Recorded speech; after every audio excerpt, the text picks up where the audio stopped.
if you all had a chance to come in from this building, I hope you had a chance to come in from the east side in some way and see the sculpture, which is entitled, "Not by might, nor by power, but by my spirit, so saith the Lord of hosts." This is a sculpture famously put on the side of the building by Milton Horn, a noted sculptor of his lifetime, and it is believed to be one of the first representational images sculpted onto a synagogue since the time of late antiquity. So I'm just going to talk about that. I'm also going to talk a little bit about this sculpture here that Mr. Horn also commissioned in 1963, or was commissioned by the synagogue for Mr. Horn to complete in 1963. So if you can skip to one slide over. Milton Horn, sculptor. Just a little bit of background on Mr. Milton Horn. He was born in 1906 in Kiev, Ukraine. He immigrated with his family at age 7 to Taunton, Massachusetts, and later relocated to New York City when he was 17 years old. When he was 13, he actually began his artistic career young. He spent weekends as a teenager working for the noted sculptor who lived in the Boston area, Henry Hudson Kitson, who was famous and renowned at the time and still to this day for public statues in a military setting, usually soldiers in battle scenes. I think one of the more famous works he did was a sculpture of soldiers in the Battle of Lexington, sculpted and at Lexington in the East Coast. After the family relocated to New York in 1923, Horn began formal study at the Beaux-Arts Institute of Design in New York City, where he really developed his own unique style of sculpture. He spent 4 years in study there, and at the same time, he was a employee of the Brooklyn Museum. He paid his way through school by working at the museum, cataloging its ancient Egyptian antiquities, which led him to develop his own collection. He actually had a very large collection of ancient sculpture, of ancient, medieval, Asian, and African sculpture, which he continued to develop well into the 1980s. Actually, I read that he ended up selling most of the collection in order to sort of pay for his later retirement years. It was a very significant collection. In the 1930s, Horn participated in the Works Progress Administration, where he created bas-relief sculptures for the Treasury Department's section of Fine Arts. And then in 1936, he was a founder of the National Sculpture Society, sort of a national organization of American sculptors. Shortly thereafter, in 1939, he began teaching as a resident artist and scholar at the Olivet College in the area near Battle Creek, Michigan, which is a private Christian liberal arts institution. While he worked there, and he taught there, he met Frank Lloyd Wright. And in 1943, Frank Lloyd Wright commissioned him to work on the first of several projects, a wood bas-relief mural for the Carlton D. Wall House, which is located in Plymouth, Michigan. It's sometimes referred to as the Snowflake House for people who are Frank Lloyd Wright aficionados. So if you can advance one slide, you can see the work that Mr. Horn did. This is from 1943, 1944. It's kind of the first image that Mr. Horn felt he had accomplished where he was able to integrate the art. In this case, it's kind of a pastoral scene involving old Greek imagery, Greek sculptural imagery, in a fully integrated setting of a house. You know, for people who are Frank Lloyd Wright aficionados, and maybe some of you are because you're out this far west, you know, the idea of there being kind of a total house work was very integral to Mr. Wright's work, and Horn worked on this for 2 years during his time at Olivet College. This kind of concept of doing larger thematic building space work proves integral later when we talk about the Horn sculpture outside. So if you can advance one more, thanks, Pete. In November 1947, Horn was invited to speak at the first American conference organized around the subject of synagogue architecture. The gathering was at the Congress Hotel here in Chicago and organized by the umbrella organization of the Reform Movement, the Jewish Reform Movement. However, conservative and Orthodox clergy also were invited, lay leadership from synagogues, and importantly, architects were also invited to attend. This two-day conference set out to really address what was anticipated to be, and ultimately did become, a huge boom in synagogue construction across the United States due to the large expansion to suburbs, which indeed was occurring at this very synagogue as well. The conference also set out to address and kind of offer some kind of cohesive architectural principles around what these buildings would look like. Horn addressed the crowd with a lecture entitled Image in the Synagogue, and it dealt with the issue of sculpture and art in synagogues, and he really was imploring the congregations and the lay leadership and rabbis to integrate art and imagery into these buildings, where it has not been traditionally done to a great extent, with the exception of some ornamental decorations, usually stars of David, the Jewish star, and also candelabras, the menorah. Certain images that were decorative motifs. He said, and this is, I'm going to quote just a brief section of his speech, "I am one of those who firmly believe in the need of the plastic image in the synagogue, and who believe that a work of art in the synagogue should not be merely an embellishment, but an organic part of the structure. A work of art is an image that man creates to symbolize the oneness of the seeming diversities which he observes. No people can live without the image. We, the Jewish people, have existed through exile and pogrom by virtue of one thing alone, the image, the verbal image, which has become so much a part of us that we are prone to forget it is an image, our Torah, the commandments, whose rich imagery impressed itself upon our spirit." So here he's sort of using the religious language to get out in the concept of a religious art that he's going to conceive of. And this is before he had really done any of this, so this is pretty bold. Horn was aware of a taboo that existed, that the notion of any representational human or really even animal art on a synagogue or inside of a synagogue was a taboo, a controversy that had been in place for effectively millennia. In the case of his time, it was believed to be as old as the Second Temple, so we're talking about 2,000 years. Horn was prepared for these critiques, and in his remarks, he basically addressed them directly. He said, "You need to consider these arguments and why we should be allowing plastic and image art in our synagogue." So the first thing he made was a kind of religious argument. He said, well, okay, this prohibition comes from the second commandment, "Thou shalt not make unto thee any graven image." He said that's been misinterpreted. In fact, the religious text that came from the book of Exodus did not prohibit the bearing of decorative art. He said that no less than 5 chapters later, in the same book of Exodus with the second commandment, God is instructing Moses to build an ark. He's telling him to build an ark, make it decorated with 2 cherubim made of beaten gold, and he even says, here's the specific tools and the materials you should use to do it, and he identifies an artist, and I think you guys heard the artist mentioned by Ms. Engen earlier, Bezalel. He'll be filled with the Spirit of God, understanding knowledge, and in all manner of workmanship, and he will collaborate with Moses, and so you have the sort of first architect named in the Bible itself. And then Horn also identifies images that are in the first temple and the second temple.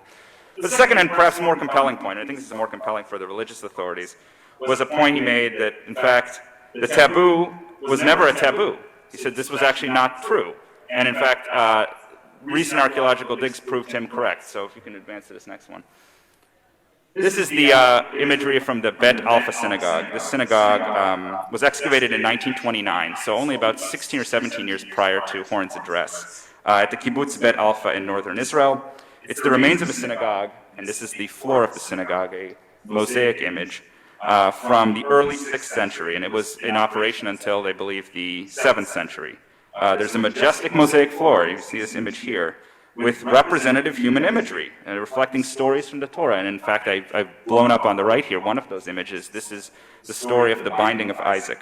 And in fact, it even identifies the characters in the mosaic in Hebrew, and that tells you right there, Abraham, Isaac, everybody is identified, and that's in the synagogue itself, in the prayer space. One more.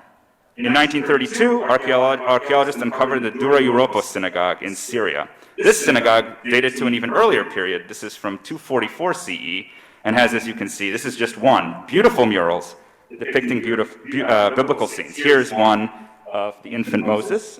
He is being rescued by Pharaoh's daughter. This is the Nile. This is a story well known from Exodus, and this is in the wall of the synagogue space there as well. And the third argument Horn made is one based on the intervening history from the late antiquity to the present era. He says that the rise of the Christian and Islamic empires that came after this period, and their relationship to the Jews that lived within those lands. He says when they were building synagogues in Christian lands, and when they had been built, and when in the intervening time of the Eastern and Western European Christian era, Jews were forbidden from building synagogues that were too elaborate, that were at a size or a scale or a level of artistic design that was comparable to the churches that dominated the landscape around them. So he makes a point there, and he says, similarly, in the Islamic empires, which took over much of this eastern period place of the Byzantine Empire, those early Islamic rulers forbade representational art on their own mosques. So the Jews who were building in those lands, the Jews who were living under the caliphates, they adhered to those local customs. They did not build representational imagery into their synagogues, and it's because they were going with the custom of the place, and in fact, light prohibition from the leadership. So he's saying basically, look, we have old images inside our synagogues. We have them up until the 5th, 6th century. Then we have 1,500 years where we're not effectively allowed to build synagogues with the representational imagery, not because Jewish law says so, but because the authorities around us prohibit it on us in some way or another. So at this point, this is the late 1940s, Horn's in a place where the understanding of what synagogues had once looked like in antiquity had now shifted. We're 16 years out from some of these discoveries. Precisely at a moment when, due to the post-depression, post-war expansion of Jewish communities to new parts of the country, synagogue construction is viable again. It hadn't been a lot of synagogue construction in the previous 25 years. And so it's believed, I think, the statistic is that I think in the decade after World War II, 1,000 synagogues were built in the United States. So, advance, I think, to the next slide. I'll get to this in a moment. But in 1950, Horn is contracted to provide a sculpture for the exterior of West Suburban Temple, which was then under construction, as Len identified. Horn was really in many ways breaking new grounds, and he was able to really test the very arguments he had made before this large rabbinical assembly of people. I think I was quoted that there were like 400 rabbis in attendance at that 1947 conference. And he says here really, he's testing the theory that, art should not be merely an embellishment, but an organic part of the structure, an image that man creates to symbolize the oneness of the seeming diversities which he observes. So he's really able to, at this synagogue, to test some of the theory he had said a couple years earlier. When Horn started working on this, he calls it one of the great adventures of his lifetime. In scale and size, it was one of the largest, if not the largest work he had done at that point. It's made out of limestone. It's 20 tons of limestone out there. He had not traditionally worked with limestone. He'd mostly done work in plaster and wood. In addition to all this, he's getting all this scrutiny because, as noted, this is the first representational imagery on the site of a synagogue in millennia.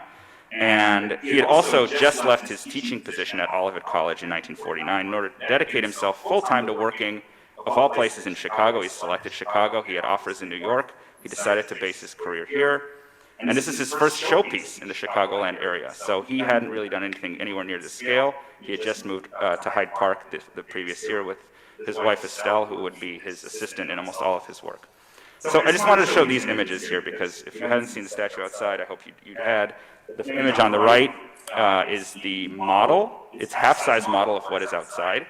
This is what Horn, this took, I think, a year for Horn. So from 1950 to the early part of 1951, he worked on the model of Not by Might, which is pictured here on the right. But the images to the left, I want to just briefly kind of contextualize him.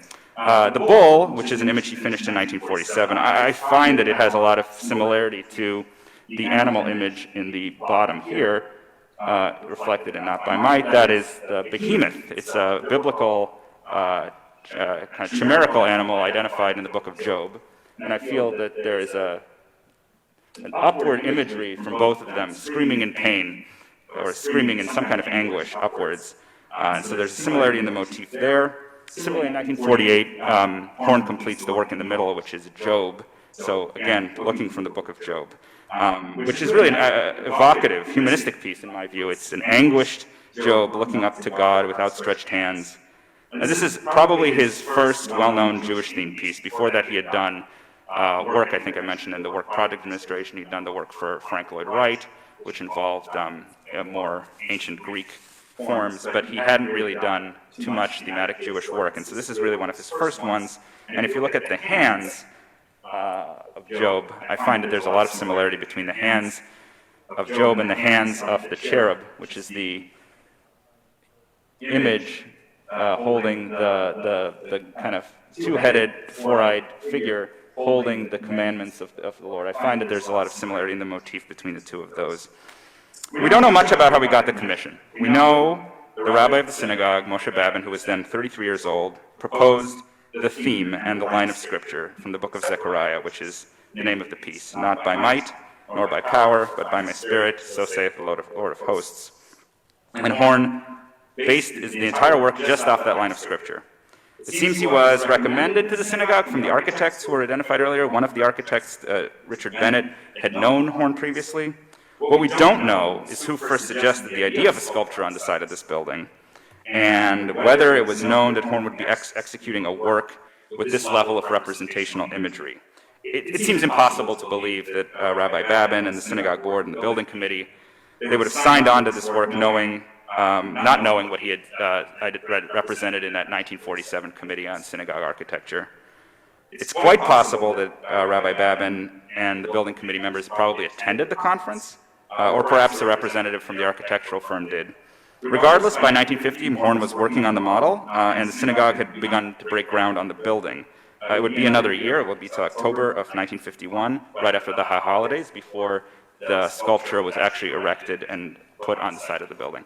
So if you can advance one more slide, Pete, thanks. So here's the image. This is how it appeared, I believe, exactly as it was built. This is in October of 1951. You can see that the limestone is much brighter and still very fresh looking. And you can also see that they have not dug the plants yet. So there's this dirt pile at the bottom. Horn carved not just the plaster model that we looked at on the previous slide, but actually the full-size 12-foot by 10-foot piece, which was made, I think I mentioned, from 20 tons of limestone. That was unusual. Usually the model would be made and then artisans that were hired would do the large-scale work, but Horn, I think, sensed the importance of the piece and the significance of it and wanted to make sure his hands were on it the whole time.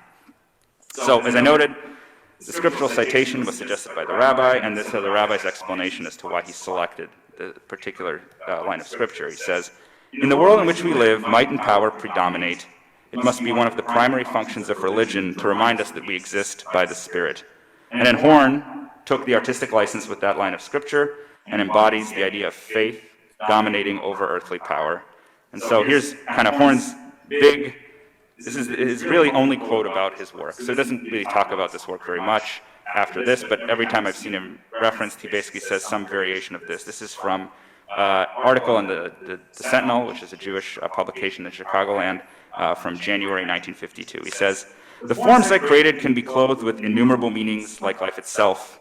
They are rooted in the very depths of Judaism and are immersed in the flame that ignited the spiritual life of Western civilization. The sculptured winged cherubim with the flame-like head has 4 all-seeing eyes like burning embers. It holds aloft the tablets of the commandments, ethical code not only for Judaism, but for the whole of Western civilization. It rises above the earthbound Behemoth, the symbolic creature described in Job chapter 40, who trusteth that he can draw up the Jordan into his mouth, taketh it with his eyes, his nose pierceth through snares. Life-budding sprigs, recalling the eternal renewal of life, are the branches of the menorah, with bud-like flames moving towards the heaven. And from the hidden roots of the menorah, the flames of the Spirit are beginning to transfigure the Behemoth. Both the sculptured form and the inscriptions on the temple evoke the same Spirit, not by might nor by power, but by my Spirit, saith the Lord of hosts." There was art criticism in 1965 by an art critic of specifically Jewish and synagogue art named Avram Kampf, who wrote a book called Contemporary Synagogue Art, and he dedicated a chapter in the book specifically to this piece.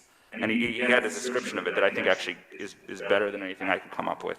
He says, in the sculpture, the Behemoth, and so you guys can see at the bottom there is this sort of Behemoth image. It's a creature with a bull's head or a bullish head, and it's described in the Bible, and obviously we don't have an actual behemoth, so we're dealing with a chimerical animal. But the behemoth, the symbolic of brutishness and ignorance, is lying among the lotus flowers. So below is these images that kind of evoke plants, flowers, subdued by a mighty cherub, and this is the image of the humanistic-looking form, but it is a cherub. It is an angelic creature with 4 eyes, 2 heads, who kneels on his body and prevents him from rising. The cherub's head is enveloped by the Shekhinah. The Shekhinah is a term in Hebrew and in the Bible and in later biblical sources that means the divine presence. In the shape of flames with 4 all-seeing eyes, his powerful arms hold the tablets of the law. When the anthropomorphic expressions for the biblical God are found unsuitable or improper, one speaks of the Shekhinah. So it's a metaphor for expressing God's eternity in the world or his appearance to man, because you cannot really make a representation of God in a synagogue setting at all, but you can use the concept of a messenger of God. The cherub is the messenger, the Shekhinah is the divine presence behind him.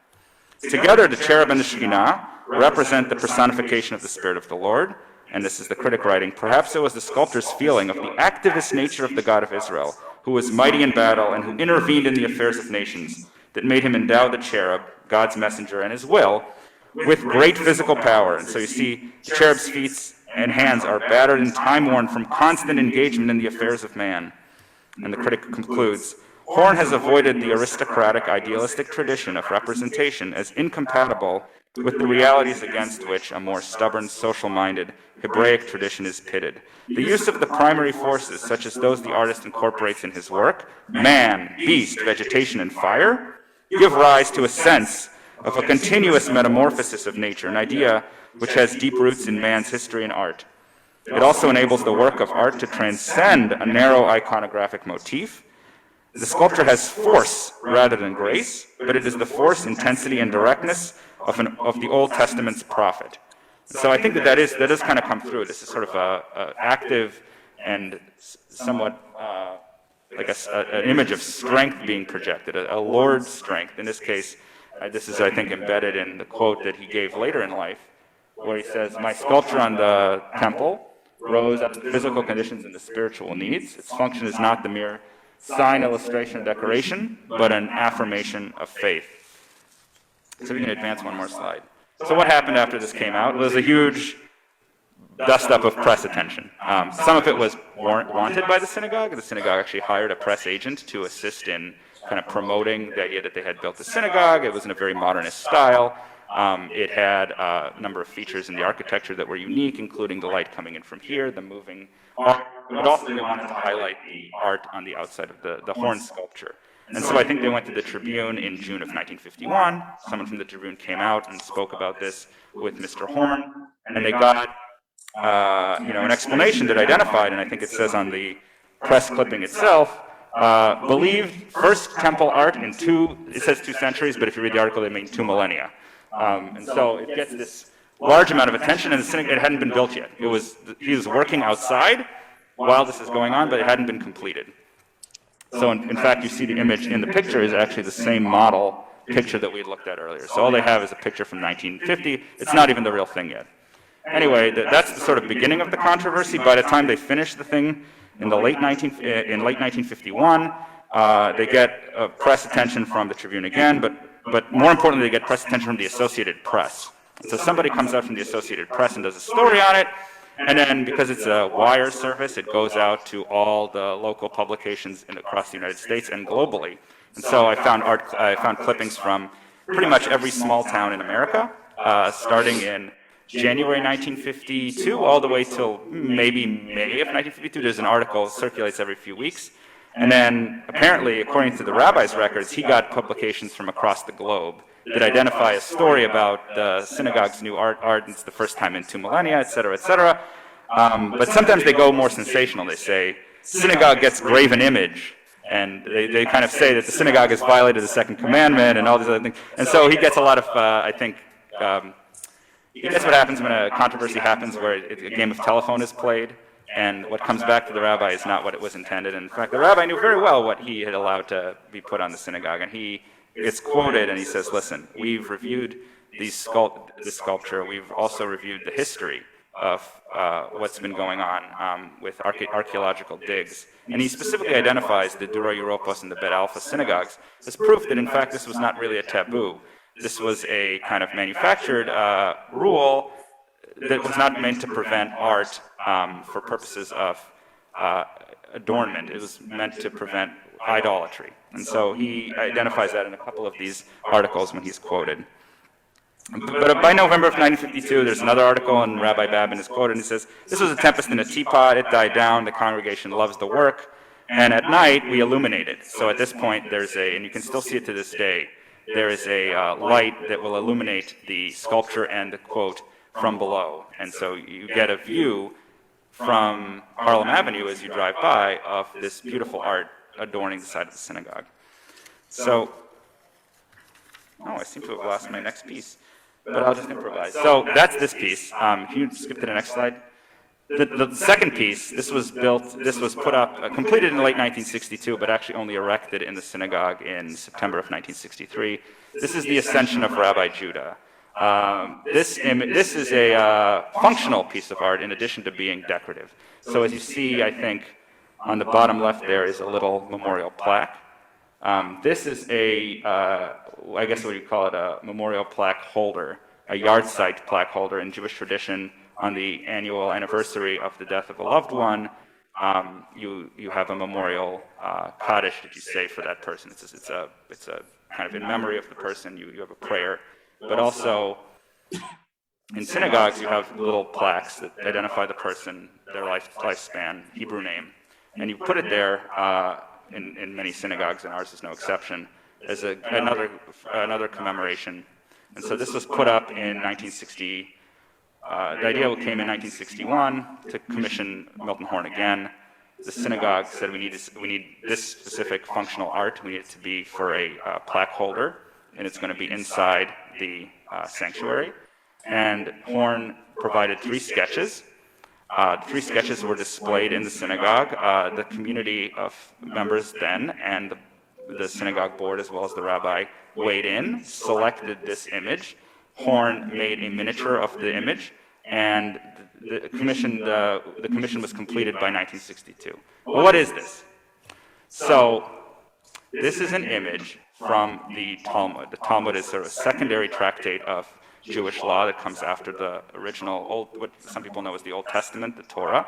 The Talmud is a lot of religious law, is described and discussed by early rabbis of the 1st through 7th century.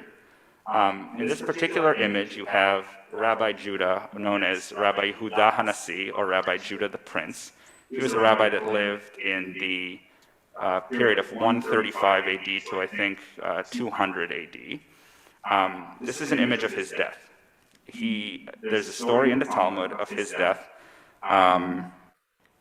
in which his followers, who are represented below, the sage rabbis that were his disciples, are praying for him not to die. He is very ill, and he is being taken to heaven by the angels, represented by the cherubim at the top. And as they pray, they're in a tug of war, if you will, a struggle, a battle over his mortal soul, whether he will live or whether he will die. And the Hebrew in the middle says, "Nitzchu arelim et metzukam." So that's effectively means the cherubim, the angels, the heavens defeated the mortals in the tug of war. And in fact, Rabbi Yehuda Hanasi did pass away, did die. And so the image is very evocative. There are a couple motifs that I found from slightly earlier works of Horn. The one on the left is an exterior of a synagogue, I think in Ohio.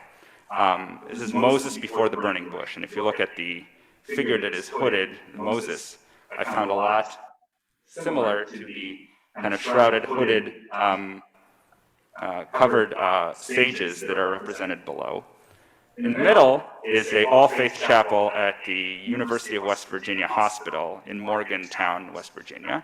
This was commissioned in 1958, so just a couple years prior. And that is an all-faith chapel, so it has angels in it, but its purpose is interfaith, services, so it didn't have a specific Jewish theme per se. It's trying to be as kind of general for the monotheistic faiths that probably worship there.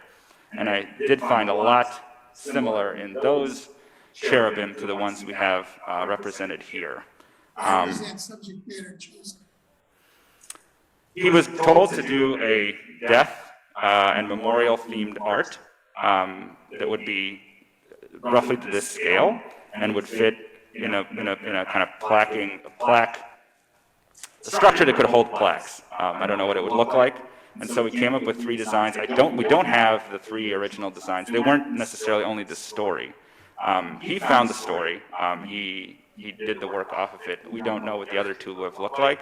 but it seems that there was a somewhat democratic process for the congregation, and they selected this. And I think a lot of people comment on this when they come in here, because I feel, and I think we can still see today, that there's a lot of the imagery does somewhat resemble Christian art, in that the style in which the rabbi is being held is almost a kind of crucifixion position.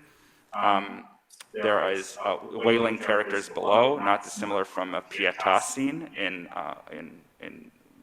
Renaissance and later Christian art. And there are angels from above holding aloft the figure, or at least near the figure. When this was commissioned, this was Rabbi Babin's last year. I understand the next rabbi who came after him did not particularly care for this particular piece of art. However, it serves a function in the synagogue, which is where the plaques are to be placed. So, I mean, it's hard to say. You know, at that point, he probably couldn't have taken it down. And on top of that, there had been a kind of great deal of work done by the Ratner family to raise the funds to have the artwork done. Mr. Horn was a very noted sculptor at the time. But that is the story as much as I can gather. I have looked through the building notes and committee meetings minutes, and there's not much. There's not much. I just know the process, and then it was selected and it was placed. There was a dedication ceremony in the fall of 1963, and that's pretty much it. But it is a unique piece, that's for sure. One last slide here.